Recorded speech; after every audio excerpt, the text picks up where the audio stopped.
Buttigieg says that a big part of what makes his campaign work is an ability to make people feel things they haven't felt in a while. One of them is hope. Another one of them is calm. On Buttigieg's campaign website, campaign colors such as Rust Belt and Blue Sky and Heartland Yellow are listed along with brief descriptors. Under the color Calm Blue, the descriptor reads, Pete Buttigieg is unapologetically substantive, yet salt of the earth. He speaks plainly and intelligently about the everyday issues that matter to real everyday people. He is a rational thinker and a great communicator. Above all, he is a calming voice who can clearly explain how we can face the great challenges before us. So what about Buttigieg inspires hopefulness and calm? Buttigieg has stated that he cut unemployment by more than half in South Bend. And it's true that the city's unemployment rate fell from 9.6% to 3.8% during his time in office, but the unemployment rate across the entire U.S. fell by about as much, from 8.3% to 3.8%. The most that can be said is that, as mayor, Buttigieg didn't get in the way of employment recovery that was happening all over the country.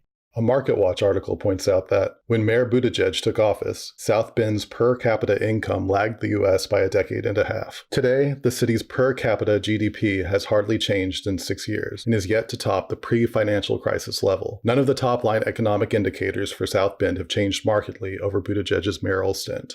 An article in the New York Times adds, the city has one of the highest eviction rates in the country, which has doubled under the mayor, according to the eviction lab at Princeton University. In households with working adults, 54% do not earn enough to meet a survival budget, according to the United Way. One of Buttigieg's most ambitious platform pieces, the Douglas Plan, named after Frederick Douglass, is an attempt to put an end to systemic racism in the U.S. Some features of the Douglas Plan include increasing federal funding for Black students in science-related fields, awarding a quarter of government contracts to minority business owners, cutting incarceration rates in half at state and federal levels, and restoring voting rights to the formerly incarcerated. And yet, in spite of the vaulting ambitions laid out in the Douglas Plan, virtually all African American voters who have been polled say that they do not support Buttigieg. Why? South Bend had a procurement budget of $100 million in 2017. In that year, according to the Huffington Post, despite dozens of statements promoting diversity and inclusion, South Bend spent less than 1% of its procurement budget on minority-owned businesses. Women-owned businesses received around a total of 1.1% of this funding. And the New York Times points out that the local Black poverty rate in South Bend is almost twice the national rate. Since Buttigieg took office, crime and homelessness rates have gone up in South Bend, and shootings have not decreased. During his first term as mayor, Buttigieg tore down 569 derelict houses in less than 1,000 days, and the majority of these houses were in minority neighborhoods. In South Bend, the mayor's trying to address 1,000 vacant and abandoned homes in 1,000 days. We're going to need resources, we're going to need allies, and we're going to need cooperation. Lead-based paint was banned in 1978, but nearly 80% of South Bend homes were built before that ban. According to CNBC, once these demolitions began, one of the first problems to emerge was the clouds of dust, feared to contain lead and asbestos that spread uncontained from the demolition sites.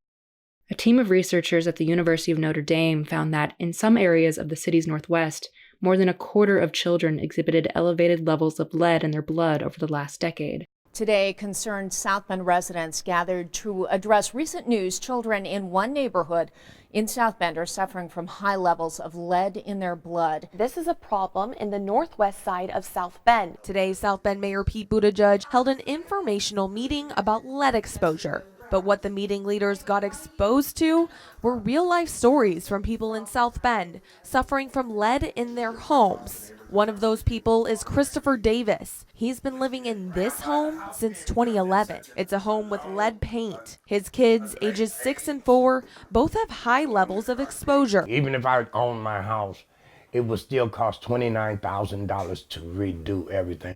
Hello, little friends. Dad, Mom, it's very important that you come with your children from 1 to 6 years old because we are going to give you the free lead screening. Here's the date and the place.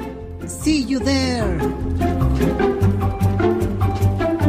In June, he was asked, "Who in the African American community back home supports you?" Buttigieg was unable to give a single name. On another occasion, when asked why he did not have black supporters from South Bend validating him on the trail, Mr. Buttigieg told them he did not know such signaling was important. 2 months after becoming mayor in January 2012, Buttigieg fired South Bend's first black police chief, Darrell Boykins, who had held the position for 5 years before Buttigieg's election. According to the South Bend Tribune, months after that firing, 3 white police officers entered a black family's home without permission and handcuffed, punched, and used a stun gun on a 17-year-old who was asleep in his bed and whom the police mistakenly believed was a suspect. The Franklin home was illegally entered by 3 white officers without a warrant who woke up their sleeping teenage son by punching and tasing him.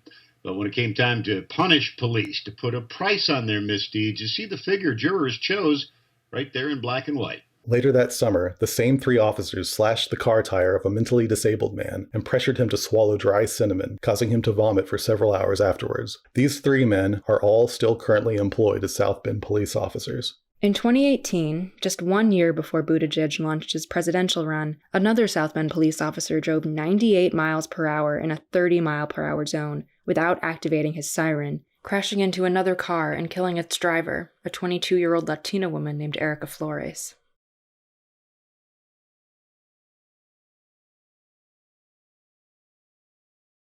The officer received no legal discipline for his recklessness. And this past summer, Eric Logan was shot and killed by a South Bend police officer who had failed to activate his body camera during the incident, just as Rafael Ramirez was shot and killed a year before by South Bend police. No video footage of Ramirez's shooting was recorded either. When Buttigieg took office in 2012, there were 29 black police officers in South Bend.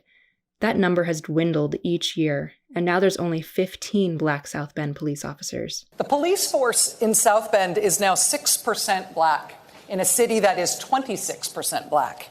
Why has that not improved over your 2 terms as mayor? Because I couldn't get it done. What does all of this say about Buttigieg's ambitions to heal racial divides among 327 million Americans if this is the legacy he's left after nearly 8 years of attempting to heal racial divides in South Bend?